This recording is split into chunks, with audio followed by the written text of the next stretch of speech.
दोस्तों, जीवन का सबसे अनोखा सवाल है, कर्म बड़ा या भाग्य? यह एक ऐसा सवाल है जो हर किसी के मन में उठता है।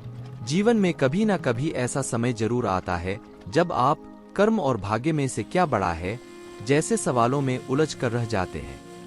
कई बार मन में सवाल उठता है कि क्या हम खुद अपने कर्मों के अधीन हैं, या क्या हमारा भाग्य हमारे जीवन का मालिक है? यह सवाल आपको अक्सर परेशान करता है और इसका उत्तर खोजने के लिए हम सब कुछ करते हैं। तो चलिए आज इस सवाल का जवाब गौतम बुद्ध की इस कहानी के द्वारा जानने की कोशिश करते हैं, क्योंकि कर्म और भाग्य के बीच के इस खेल में हम सभी भागी हैं। यह कहानी है पुराने मध्य भारत की एक रियासत की। रियासत के महाराज देवराज की दो रानियां सुरुचि और सुनिधि थी। राजा देवराज की पहली पत्नी का नाम सुरुचि था, जिसका स्वभाव किसी साध्वी से कम नहीं था। वह आस्था और स्नेह की मूरत थी। सुरुचि की गौतम बुद्ध के प्रति गहरी आस्था थी। वो हमेशा गौतम बुद्ध की शिक्षाओं को अपनाकर उनके बताए मार्ग पर चलने की कोशिश किया करती थी। सुरुचि एक बेटे की मां थी, इसीलिए उसका बेटा वीर भी वही उनके साथ खेलता रहता। रियासत के महाराज देवराज की दूसरी पत्नी का नाम सुनिधि था, जिसके बेटे का नाम सुमंत था। सुनिधि देखने में बहुत ज्यादा खूबसूरत थी, इसीलिए महाराज देवराज का पूरा ध्यान अपनी दूसरी पत्नी सुनिधि के ऊपर ही रहता। वह हमेशा सुनिधि की खूबसूरती में खोए रहते। राजमहल की ज्यादातर तमाम सुख सुविधाएं दूसरी पत्नी सुनिधि और उसके बेटे सुमंत को ही मिला करती। दोनों ही पत्नियों के राजदुलारों की खिलखिलाहट से पूरा महल जगमग रहता। राज्य के लोग अक्सर सोचा करते कि भविष्य में राजगद्दी पर कौन बैठेगा। इस पर ज्यादातर लोगों का मानना था कि भविष्य का राजा तो सुरुचि का पुत्र वीर ही होगा, क्योंकि धर्म और नीति के अनुसार बड़े पुत्र को ही राजगद्दी मिलनी चाहिए। लेकिन समय की लकीरों को कुछ और ही मंजूर था। देवराज की पहली पत्नी सुरुचि का स्वभाव बड़ा शांत और न्याय संगत था। वो हमेशा न्याय और धर्म की बातें किया करती थी। माँ के साथ रहते रहते बेटा वीर भी उसी स्वभाव का हो गया था। वीर अब धीरे धीरे बड़ा हो रहा था, लेकिन स्वभाव से वह इतना संतोषी था कि उसे जो भी मिलता वो भी माँ की तरह संतोष कर लेता। समय का चक्र चलता है और वह दिन भी आ जाता है जब राजकुमार का राज्याभिषेक होना था।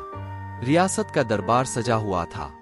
उस दिन होने वाले राजकुमार के नाम की घोषणा की जानी थी। राज्य की प्रजा को इस बात का पूर्ण विश्वास था कि होने वाला राजकुमार तो वीर ही होगा। महाराज अपनी चहेती पत्नी सुनिधि के साथ सिंहासन पर बैठे हुए थे। महाराज अपने छोटे बेटे सुमंत को गोद में बैठाए दुलार रहे थे। वीर भी अपनी मां सुरुचि के साथ राजदरबार में ही बैठा हुआ था। सभी पुरोहितों ने वीर की मां को पहले ही बता दिया था कि आज राजदरबार में वीर के राज तिलक की पूजा है, उसे तैयार करके लाना। वीर की मां सुरुचि ने बड़े ही प्यार और दुलार से अपने बेटे को तैयार किया और ईश्वर के सामने प्रार्थना की। महल में चारों ओर शंखों की ध्वनि गूंज रही थी। पुरोहितों ने वीर का नाम भी लिया। वीर सौम्य अंदाज में पिता की गद्दी की तरफ बढ़ा, लेकिन जैसे ही पिता आशीर्वाद देने के लिए हाथ उठाते हैं, दूसरी रानी सुनिधि ने वीर को गुस्से से पीछे धकेल दिया। वीर की आंखों से आंसू की धार बह निकली। भरे राजदरबार में गुस्से से लाल रानी सुनिधि ने वीर की कलाई को मोड़ दिया था और उसे सिंहासन पर पहुंचने से रोक दिया। सुनिधि अपने कड़े शब्दों और सख्त आवाज के साथ वीर से बोली, तुम इस सिंहासन और महाराज की गोद में बैठने लायक नहीं हो, अर्थात तुम इस सिंहासन पर नहीं बैठ सकते। इस सिंहासन पर तो मेरा बेटा सुमंत ही बैठेगा, क्योंकि सिंहासन पर बैठने वाला काबिल हो या न हो, वो चहेती रानी का पुत्र ही होना चाहिए। तुम दासी के बराबर वाली रानी के पुत्र हो। तुम अपनी माँ के पास जाओ और बुद्ध की सेवा करो, यही तुम्हारे लिए ठीक होगा। मेरे रहते तुम इस सिंहासन पर नहीं बैठ सकते। तुम्हारे भाग्य में ये सिंहासन नहीं है। जाओ, पहले अपना भाग्य बदल कर आओ। राजकुमार बनने के लिए तो तुम्हें मेरी कोख से जन्म लेना पड़ेगा। यह सब सुनकर पूरा राजदरबार हक्का बक्का रह गया। सब आश्चर्य भरी नजरों से महाराज देवराज की ओर देख रहे थे कि महाराज क्यों कुछ नहीं बोल रहे। लेकिन महाराज नजरें झुकाए खामोश बैठे रहे, क्योंकि उनकी आंखों और मन पर तो रानी सुनिधि की खूबसूरती और विलासता का पर्दा पड़ा हुआ था। ऐसे में वो रानी की मर्जी के खिलाफ कुछ कैसे कर सकते थे। वीर को अपनी सौतेली माँ की बातों का इतना बुरा नहीं लगा, जितना बुरा उसे अपने पिता के चुप होने का लगा। कुछ देर बाद वह और उसकी माँ सुरुचि राजमहल के बाहर चले गए। शाम ढल चुकी थी और आरती का समय भी हो चला था। वीर की माँ सुरुचि ने वीर को अपने पास बुलाया और सीने से लगा लिया। वीर का चेहरा देखकर उसे बहुत दुख हो रहा था। वह मन ही मन सोच रही थी कि मेरे प्यारे से बच्चे के साथ आज राजमहल में कितना बुरा व्यवहार किया गया है। क्या बीती होगी मेरे फूल से बच्चे पर? माँ के सीने से लगे हुए वीर ने पूछा, माँ, पिताजी हमारे साथ ऐसा व्यवहार क्यों करते हैं? अब हमारा क्या होगा? क्या मुझे कभी किसी का मान सम्मान प्राप्त नहीं होगा? जवाब देते हुए वीर की मां ने अपनी उंगली से मंदिर की तरफ इशारा किया। यह कमरा कुछ दूरी पर था और इसमें महात्मा बुद्ध की मूर्ति रखी हुई थी। वीर ने चौंक कर उस तरफ देखा और इशारा करते हुए पूछा, वहां क्या है मां? जवाब देते हुए मां बोली, बेटा, वो महात्मा बुद्ध है। वही तुम्हें सिद्ध बनाएंगे। वही तुम्हें एक ऐसा इंसान बनाएंगे जिसका सम्मान पूरी दुनिया करेगी। उनकी शरण में जाओ बेटा। बुद्धं शरणं गच्छामि। ये पंक्ति सुनते ही वीर ने बहुत अच्छा महसूस किया। सुरुचि बोली, बेटे, तुम्हारे लिए इस सिंहासन से भी बड़ा एक और सिंहासन बना हुआ है। इसलिए तुम इस सिंहासन की लालसा और मोह त्याग कर उस बड़े सिंहासन को प्राप्त करो। जब तुम उस सिंहासन पर बैठोगे तो तुम्हें जो प्राप्त होगा वो अमूल्य होगा, लेकिन बेटे, उसे पाना इतना आसान नहीं। तुम्हें उस सिंहासन तक पहुंचने के लिए महात्मा बुद्ध की शिक्षाओं को अपनाकर उन पर चलना होगा। लेकिन वीर ये समझ नहीं पा रहा था कि उसकी माँ आखिर किस तरह के सिंहासन की बात कर रही है, जो इतना बड़ा है कि राज सिंहासन भी उसके आगे कुछ नहीं है। वीर को बात कुछ समझ नहीं आ रही थी, क्योंकि उसके कानों में तो अभी भी सौतेली माँ के ताने गूंज रहे थे कि वह अभागा है और उसे कभी भी मान सम्मान प्राप्त नहीं होगा। वीर के मन में ये सारी उथल पुथल चल ही रही थी कि वीर की माँ उसे बुद्ध की मूर्ति के सामने लाकर खड़ा कर देती है और कहती है, बेटा, अब सिर्फ महात्मा बुद्ध ही तुम्हारा कल्याण करेंगे। तुम उन्हीं के बताए मार्ग पर चलो, वहीं से तुम्हारा उद्धार होगा। उनकी शिक्षाओं का अनुसरण करो, तुम्हें पता चल जाएगा कि जीवन का असली सुख कहाँ है। माँ की बातें सुनकर वीर ने फिर एक सवाल किया, माँ, क्या बुद्ध का स्थान पिता से भी बढ़कर है? वीर की माँ मुस्कुराते हुए बोली, बेटा, महात्मा बुद्ध सबसे ऊपर है। माँ की इस बात से वीर बहुत प्रेरित हुआ और बोला, माँ, आज से मैं बुद्ध की गोद में ही बैठूंगा। उन्हीं के बताए मार्ग पर चलूंगा और उन्हीं के विचारों का पालन करूंगा। मैं कठिन से कठिन साधना करूंगा जिससे कि वह मुझसे प्रसन्न हो जाए। उनकी सभी शिक्षाओं को अपने जीवन में उतारूंगा। वीर ने बड़े ही दृढ़ निश्चय से बोला, देख लेना माँ, एक दिन बुद्ध मुझे अपनी गोद में जरूर बिठाएंगे। रानी सुरुचि अपने बेटे की इन मासूम बातों को सुनकर हैरान थी। माँ ने वीर को अपनी गोद में उठाया और कहा, बेटा, तुम पूरे मन से बुद्ध की बातों का अनुसरण करना। वीर ने माँ की गोद से उतरते हुए कहा, माँ, आज से मेरे आराध्य बुद्ध हो गए हैं। अब वही मेरे सब कुछ हैं। अब वीर रोजाना नियमबद्ध होकर बुद्ध की उपासना करने लगा। धीरे धीरे वह ध्यान में उतरता गया। फिर एक दिन ऐसा भी आया जब वीर ने राजमहल छोड़ने का फैसला कर लिया। वीर के इतना बड़ा फैसला लेने पर सभी लोग हैरान थे और माँ को भी चिंता हो रही थी। लेकिन सभी बातों को दरकिनार करते हुए वीर अपनी माँ को प्रणाम कर ज्ञान प्राप्ति के लिए जंगल की ओर निकल गया। महाराज देवराज को जब यह पता चला कि वीर राजमहल छोड़कर जंगल में जा चुका है, तो महाराज देवराज को भी अपनी गलती का एहसास होने लगा। लेकिन इतना सब होने पर भी वह कुछ ना कर पाए। वीर बुद्धं शरणं गच्छामि शब्दों का निरंतर जाप करता हुआ अपने पथ पर निकल गया। वीर ने मीलों की यात्रा की और यात्रा करते करते उसकी मुलाकात एक बौद्ध भिक्षु से हुई।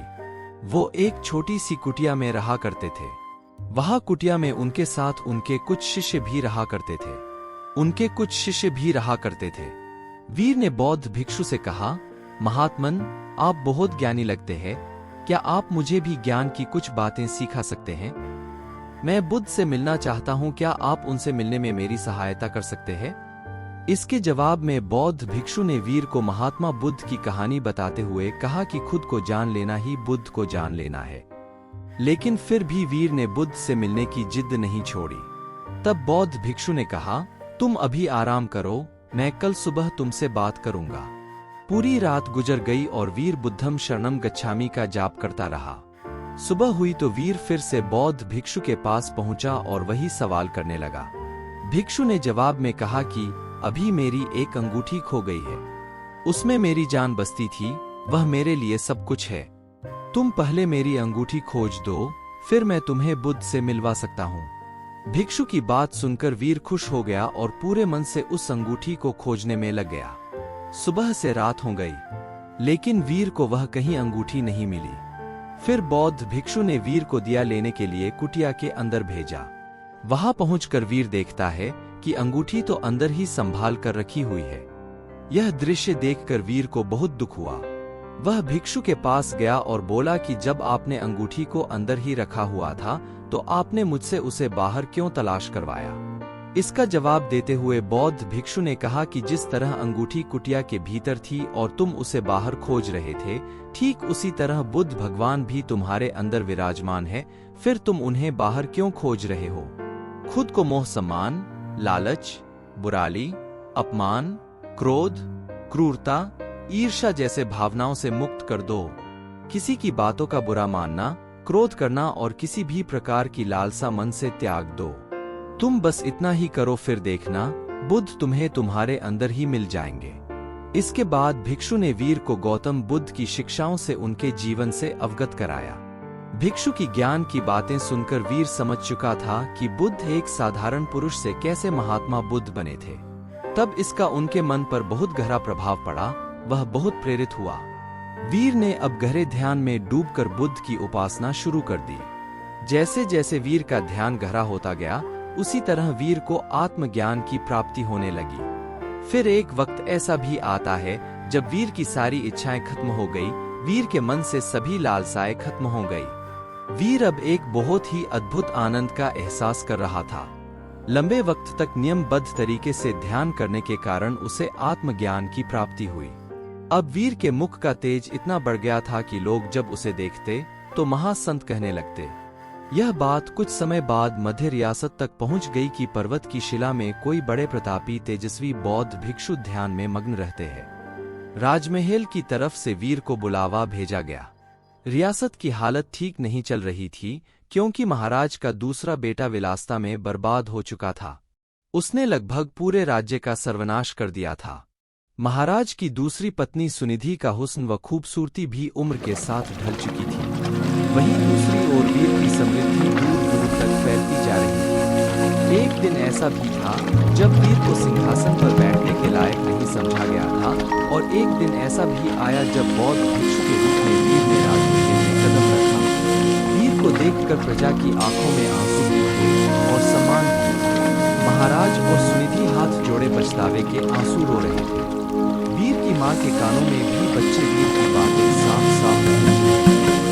बौद्ध भिक्षु रूपी वीर जब महल में पहुंचता है तो सबसे पहले महात्मा बुद्ध की प्रतिमा को प्रणाम करता है और कहता है कि दूसरों की सेवा से बड़ी कोई विलासिता नहीं। कोई भी सिंहासन भोग से नहीं बल्कि काबिलियत से तय होता है। वीर ने राज सिंहासन का त्याग कर दिया और त्याग करने के लिए मंदिर रूपी कमरे की ओर चलने लगा। वहां वीर को देखने वाले लोग महसूस कर पा रहे थे कि जैसे कोई शांति की मूर्ति चल रही हो। बुद्ध की शरण में जाकर एक साधारण सा बालक वीर से पुरुष बनकर लौटा था। दक्षिण भारत में आज भी यह कहा जाता है कि वीर को सबने बुद्ध मंदिर की ओर जाते हुए देखा था, पर वापस आते नहीं देखा गया। वीर जब मंदिर के भीतर गया तो वहां पर बस भिक्षु वस्त्र ही मिले थे।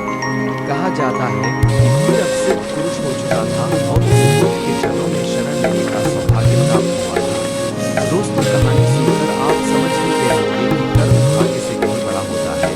इसीलिए भाग्य के भरोसे बैठे लोग आज इस बात को अच्छे से समझ लें कि भाग्य के